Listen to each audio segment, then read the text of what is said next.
Yo, good day mga idol. Gold just hit an all-time high. So another all-time high na naman mga idol.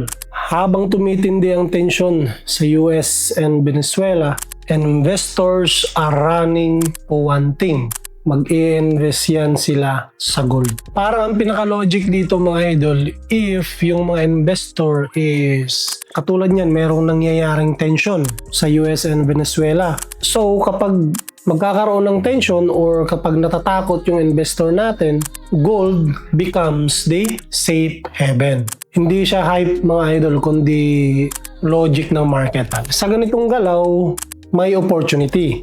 Pero if only marunong ka magbasa ng trend at structure ng market. So, sa mga gusto matuto paano mag-trade sa market, Batch 12 is still open mga idol. Ano yung matututunan natin sa Flat Curve Institution? So we have a fundamental, sentiment, intermarket, and technical na ituturo sa Flat Curve Institution.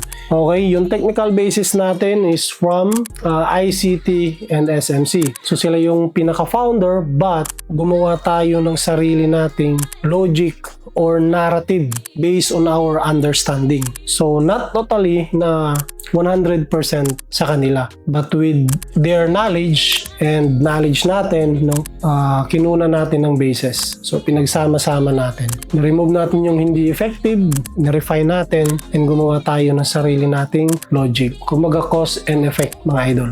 And we have also a Discord, lifetime membership na mga idol. Meron din tayong group chat sa Messenger. It's a lifetime membership na. So kung gusto nyong sumali, message nyo lang ako directly or comment down below. See you sa Batch 12 mga idol. Bye!